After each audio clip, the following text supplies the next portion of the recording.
Ազգային ժողովի նախագահ Ալեն Սիմոնյանն առաջարկել է դիտարկել Հայաստանի ու Կիպրոսի միջև ռազմավարական գործընկերության համաձայնագրի կնքումը։ Խորհրդանի նախագահի հրավերով Հայաստանում էր Կիպրոսի ներկայացուցիչների պալատի նախագահի գլխավորած պատվիրակությունը։ Խորհրդանի փոխնախագահ Հակոբ Արշակյանն ընդունել է մեր երկրում Հնդկաստանի արտակարգ եւ լիազոր դեսպանին։ Նիստեր են գումարել ազգային ժողովի մշտական հանձնաժողովները։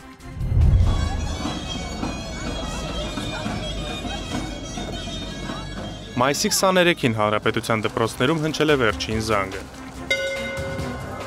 2025 թվականի շրջանավարտներին շնորհավորել է ազգային ժողովի նախագահ Ալեն Սիմոնյանը։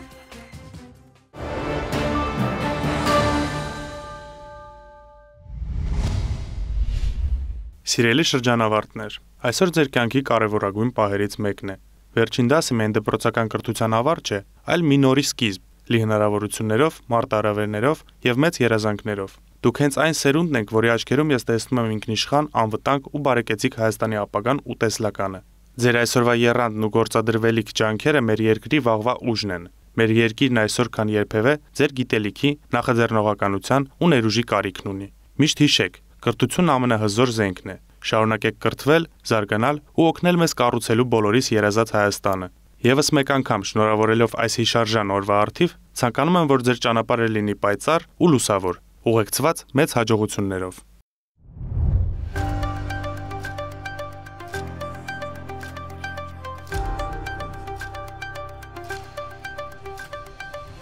Ազգային ժողովի նախագահի հրավերով պաշտոնական այցով Հայաստան ժամանեց Կիպրոսի ներկայացուցիչների պալատի նախագահ Անիտա Դիմիտրիուն։ Նշենք, որ բարձրաստիճան հյուրն այս ձևաչափով առաջին անգամ է մեր երկրում։ Զվարթնոց օդանավակայանում գործընկերոջն անձամբ դիմավորում է Ալեն Սիմոնյանը։ Անիտա Դիմիտրիուի հանդիպումները մեր երկրում մեկնարկում են խորհրդարանից, պատվոպահակախումբ ու Կարմիր գորգ ազգային ժողովում։ Կիպրոսցի պաշտոնյան հյուրընկալվում է արարողակարգի բոլոր կանոններով։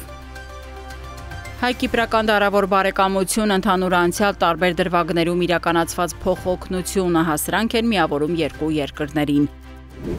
Երկկողմ հարաբերությունների մակարդակում գործուն է նաև խորհրդարանի դերը։ Ազգային ժողովի եւ ներկայացուցիչների պալատի միջև հաստատված ջերմ գործընկերային կապերում մեծ է Ալեն Սիմոնյանի ներդրումը։ Մեր երկրի խորհրդանի ղեկավարը 2021-ին երկօրյա այցով Կիպրոսում էր, հանդիպումներում արձանագրվեց օրենսդիր կառույցների համագործակցության գերազանց մակարդակն ու նախանշվեցին հեռանկարային ծրագրերը։ Փոխադարձ պաշտոնական այցով Անիտա Դիմիտրիուի գլխավորած պատվիրակությանն արդեն խորհրդարանում ընդունում է Ալեն Սիմոնյանն ու ընդլայնված կազմով քննարկում առանցքային հարցեր։ Մեր երկրների միջև գերազանց համագործակցության վառ վկայություն է մայրաքաղաքներում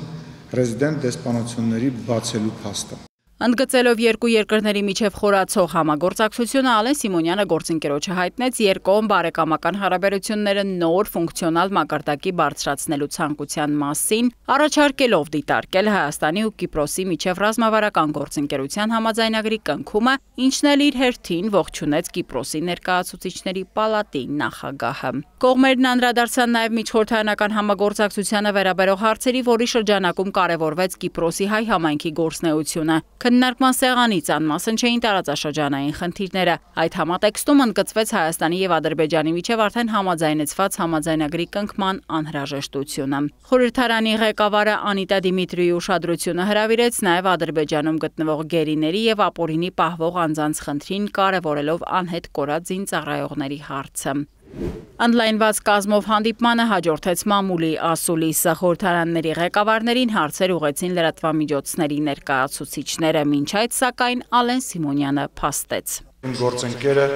Հայաստանի Հանրապետության ամենավառ, ամենաարտահայտված ընկերներից է միջազգային հարթակներում։ Այն հարթակներում, որտեղ իմ գործընկերը ներկայացված է, ունենք երկու խոսափող, այսինքն մենք երկու անգամ ավել ենք ներկայացված եւ ինչի համար եւ ես Տիկին Դիմիտրիուն եւ մեր բարեկամ Կիպրոսին շատ շնորհակալ եմ։ Հայաստանի կողքին լինելը իմ երկրի սկզբունքային դիրքորոշումն է։ Հայաստանին սատարելով մենք սատարում ենք միջազգային իրավունքին։ Ձեր երկրի հանդեպ ունենք անթաքույց հիացմունք, Հայաստանը մեզ համար եղբայրական պետություն է։ Ասուլիսից հետո խորհրդարանների ղեկավարները եղան նիստերի դահլիճում, ապա ազգային ժողովի այգում ի նշան բարեկամության տնկեցին խորհրդանշական եղևնի։ Խորհրդարանական հաջորդ հանդիպումը ազգային ժողովի եւ Կիպրոսի ներկայացուցիչների պալատի միջև համագործակցության միջխորհրդարանական հանձնաժողովի падգամավորների հետ էր հայկական կողմից այն նախագահում է Հայկ Կոնջորյանը, իսկ կիպրական կողմից Հարիս Գեորգիադեսը։ Ներկայացուցիչների պալատի նախագահի գլխավորած պատվիրակությունը ազգային ժողովից ուղևորվեց կառավարություն։ Վարչապետ Նիկոլ Փաշինյանը ողջունեց Տիկին Դիմիտրիուի այցը մեր երկիր ու կարևորեց երկկողմ քաղաքական երկխոսության շարունակական զարգացումը, ինչպես նաև միջխորհրդարանական համագործակցության խորացումը։ Հանրապետության նախագահի հետ հանդիպմանն էլ Վահագն Խաչատուրյանը Հայաստանի եւ Կիպրոսի միջև բարեկամական կապերի ամրապնդման եւ զարգացման գործում ներդրած նշանակալի ավանդի համար Կիպրոսի Հանրապետության ներկայացուցիչների պալատի նախագահին պարգևատրեց բարեկամության շքանշանով։ Պաշտոնական օրակարգին զուգահեռ Անիտա Դիմիտրիուն Հայաստան կատարած այցի շրջանակում եղավ Արագածոտնի մարզի Ագարակ համայնքում։ Նշենք, որ ամիսներ առաջ Կիպրոսի կառավարության միջոցներով Լեռնային Ղարաբաղից բռնի տեղահանված 10 ընտանիքների համար հիմնվեցին ջերմոցային տնտեսություններ։ Պաշտոնյան ծանոթացավ կատարված աշխատանքներին եւ ջերմոանմիջական հանդիպում ունեցավ մեր հայրենակիցների հետ։ Պետք է ասեմ, որ այս վայրում գործնականում եւս մեկ անգամ արտացոլվում են մեր երկու երկրների բարեկամական հարաբերությունները։ Ավագյաններն արդեն հստակ որոշել են, թե հիմնված ջերմոցում ինչպիսի գործնեություն են ծավալելու։ Ջերմոցը 250 քառակուսի մետր է, ջրի հարցը լուծվել է, խնդիր չկա արդեն նազրվան կոչվող տեսակի վարունգն եմ ցանել։ Իմ կարծիքով բերքատվությունը այնքան կլինի, որ օգտակար կլինի մեր ընտանիքները ավելի լավ ապրելու համար։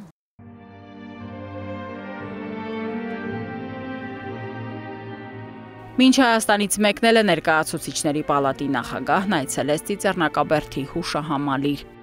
հարգանքի տուրք եւ խոնարհում հայոց ցեղասպանության զոհերի հիշատակին։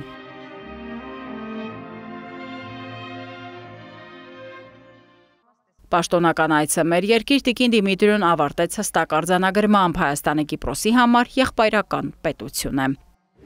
Երևանում գտնվելու ժամանակահատվածում Անիտա Դիմիտրիուն X-ի իր բլոգում հրապարակեց երևանյան հանդիպումների շարքը կից գրելով.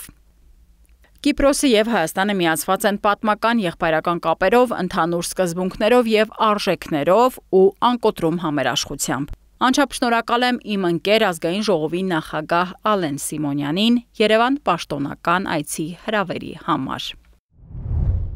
Ազգային ժողովի նախագահի տեղակալ Հակոբ Արշակյանը Հնդկաստանի դեսպանի հետ քննարկեց հայ-հնդկական հարաբերությունների լայն շրջանակ։ Երկկողմ բարձրաստիճան այցեր, խորհրդարանական ակտիվ փոխգործակցություն, արտաքին գերատեսչությունների եւ պաշտպանության նախարարությունների միջև երկխոսություններ։ Այս համատեքստում Հայաստանում Հնդկաստանի ռազմական կցորդի նշանակումը Հակոբ Արշակյանը կարևոր քայլ որակեց։ Ազգային ժողովի փոխնախագահը ներկայացրեց տարածաշրջանային զարգացումներն, անդրադարձավ Հայաստանի եւ Ադրբեջանի միջև խաղաղության պայմանագրի շուրջ ընթացող բանակցություններին։ Տարածաշրջանային ենթակառուցվածքների ապաշրջափակման համատեքստում ներկայացվեց խաղաղության խաչմերուկ նախագիծը։ Դեսպանն իր հերթին ընդգծեց երկկողմ հարաբերությունների շարունակական զարգացման անհրաժեշտությունը, աջակցություն հայտնեց տարածաշրջանային խաղաղությանն ուղղված Հայաստանի ջանքերին։ Խաղաղությունն այլընտրանք չունի եւ միայն երկխոսության միջոցով ձեռք բերված համաձայնությունները կարող են հանգեցնել տևական կայունության ու տարածաշրջանային զարգացման, փաստեց Հակոբ Արշակյանը։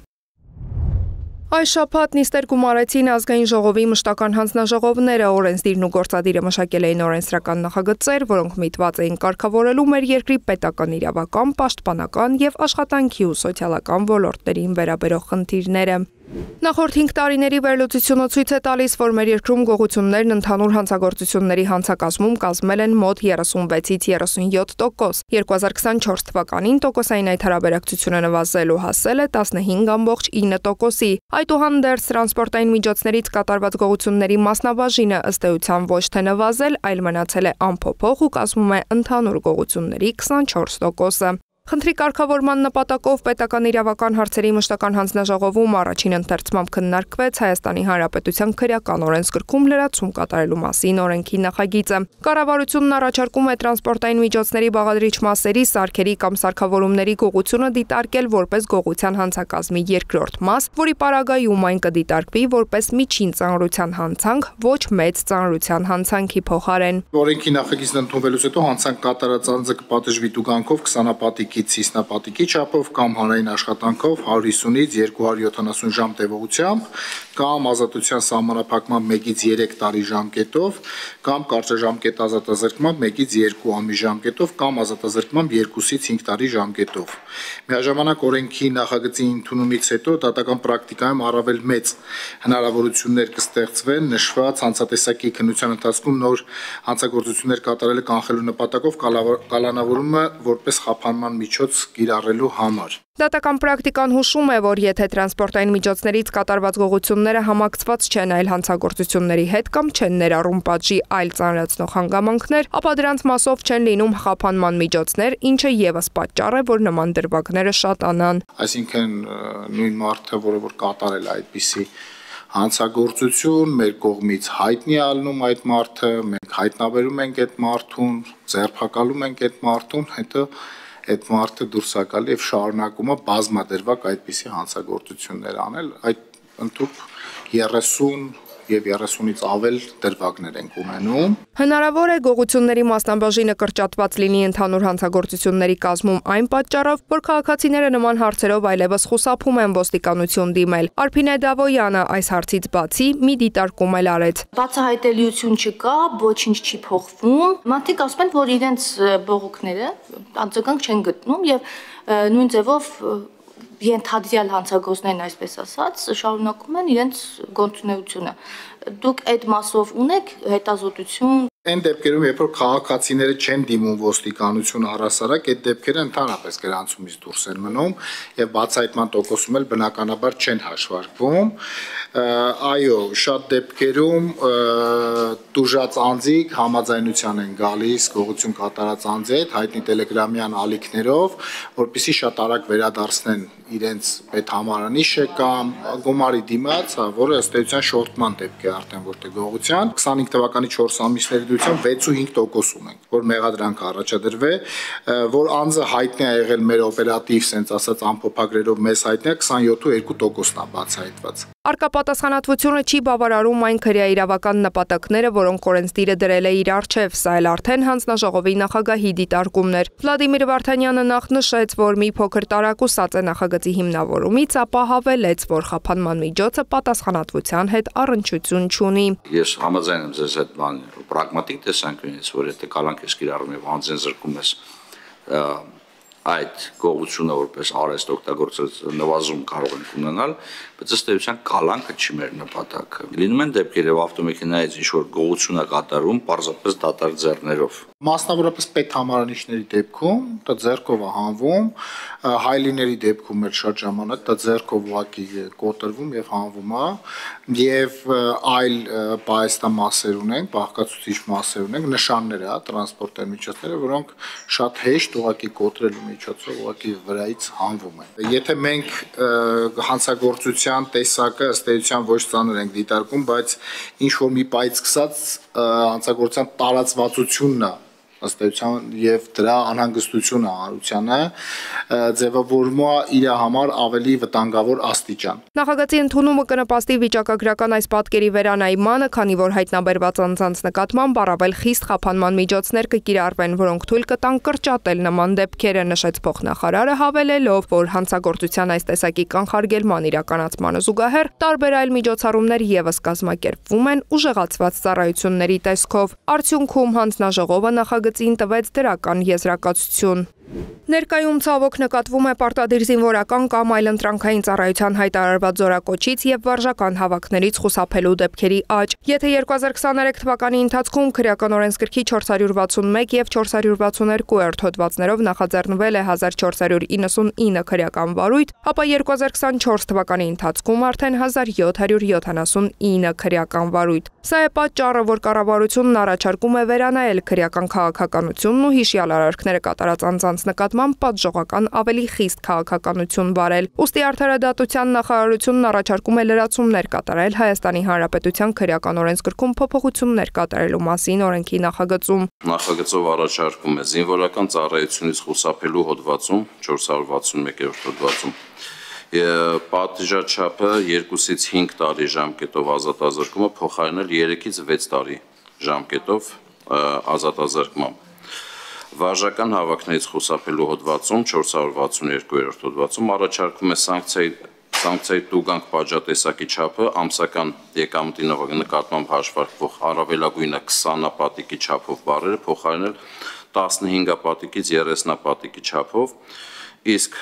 ազատազրկման համար նախատեսված առավելագույնը 2 տարի ժամկետը փոխարինել 1-ից 3 տարի ժամկետով բառերով։ Զեկուցողի հիմնավորմամբ նման փոփոխությունները կարող են նպաստել պարտադիր զինվորական կամ այլընտրանքային ծառայության հայտարարված զորակոչից եւ վարժական հավաքներից խուսափելու դեպքերի նվազմանը։ Բացի այդ, նախագծի ընդունման եւ պատժաչափի խստացման դեպքում քրեական օրենսգրքի 461 հոդվածի առաջին մասը միջին ծանրությունից կդառնա ծանր հանցագործություն, ինչը հնարավորություն կտա իրավապահ մարմիններին պարտադիր զինվորական կամ այլընտրանքային ծառայության կամ հայտարարված զորակոչից խուսափելու հանցակազմի հասարակ տեսակի դեպքում եւս գործադրել օպերատիվ հետախուզական գործունեության մասին օրենքով եւ քրեական դատավարության օրենսգրքով նախատեսված օպերատիվ հետախուզական մի շարք միջոցառումներ եւ գաղտնի քննչական գործառույթներ, ինչը ներկայումս հնարավոր չէ։ Ովքեր են խուսափում հավաքներից ու որոնք են դրանցից խուսափելու պատճառները, այսպիսին էին падգամավորների հարցերը, դրանց վերաբերյալ Արդարադատության նախարարությունը դեռևս վիճակագրություն չունի։ Փոփոխություններն իրականացվում են նմանատիպ դեպքերի աճն ու այդ երևույթի հանրային վտանգավորությունը կանխելու նպատակով, վստահեցրեց զեկուցողը, արդյունքում հանձնաժողովը դրական եզրակացություն տվեց քննարկված նախագծին։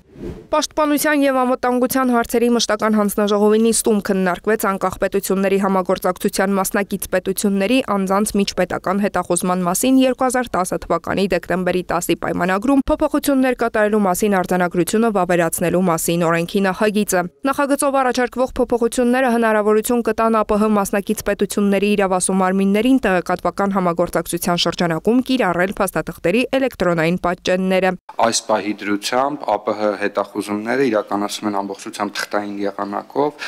սրանով հնարավորություն է ստեղծվում այդ հետախուզումների վերաբերյալ փաստաթղթերը փոխանցել մյուս կողմին, նաև էլեկտրոնային եղանակով, այս պահին ոչ թե ամբողջական դատաբազայի մասին ենք խոսում, այլ զուտ լուսապատճենների սկանավորված տարբերակների մասին։ Տեղեկացնենք, որ արձանագրությունը ստորագրվել է 2024 թվականի հոկտեմբերի 8-ին Մոսկվայում։ Քննարկման արդյունքում հանձնաժողովը նախագծին տվեց դրական եզրակացություն։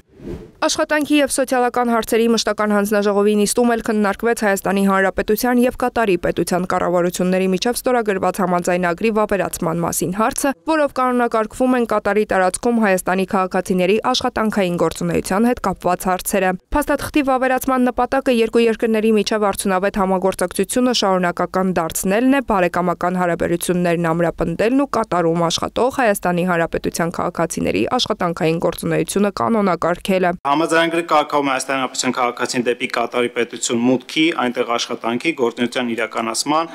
համաձայն երկու երկրների պետությունների օրենսդրությանը։ Ըստ էության համաձայնագրում նշված կցված է նաև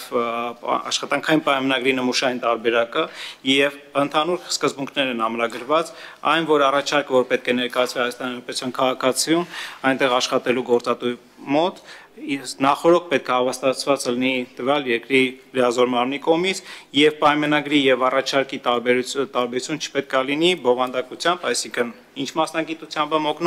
մեկնում, ինչպիսի աշխատավարձ պետք է նախատեսի,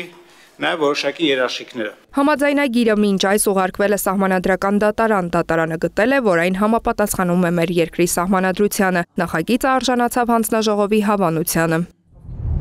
Երկօրյա այցով Հայաստանում էր Եվրոպայի խորհրդի խորհրդանական վեհաժողովի կանոնակարգի էթիկայի եւ անձեռնմխելիության հանձնաժողովի անդամ Սերգեյ Վլասենկոն։ Յուրին խորհրդի անում հանդիպել են ազգային ժողովի նախագահի տեղակալ վեհաժողովում ազգային ժողովի պատվիրակության ղեկավար Ռուբեն Ռուբինյանը, պատվիրակության անդամ պետական իրավական հարցերի մշտական հանձնաժողովի նախագահ Վլադիմիր Վարդանյանը եւ հանձնաժողովի անդամները։ Հանդիպումներ են եղել նաև ազգային ժողովի քաղաքացիական պայմանագիր Հայաստան եւ պատիվ ունեմ խմբակցությունների ղեկավարների եւ ներկայացուցիչների հետ։ Հայկական կողմը բարձր է գնահատել Եվրոպայի խորհրդի խորհրդանական վեհաժողովի հետ սերտ հարաբերություններն ու ակտիվ համագործակցությունը։ Կարևորվել է վեհաժողովի պատվիրակության անդամների իրավունքների ապահովման մասով պետության առջև դրված կանոնակարգերի իրագործումը։ Այս համատեքստում քննարկվել են Եվրոպայի խորհրդի խորհրդանական վեհաժողովի անդամ падգամավորների անձեռնմխելիության եւ արտոնությունների ապահովմանն առնչվող խնդիրները։ Ընդգծվել է վեհաժողովի անդամների անխոչնդոտ մասնակցության անհրաժեշտությունը կառույցի նիստերին ու կազմակերպվող միջոցառումներին։ Սերգեյ Վլասենկոն Վլադիմիր Վարդանյանի ուղեկցությամբ այցելել է Ծիծեռնակաբերդի հուշահամալիր։ Նրանք ծաղիկներ են խոնարհել հայոց ցեղասպանության զոհերի հիշատակը հավերժացնող անմար կրակի մոտ, հարգել Սուրբ նահատակների հիշատակը։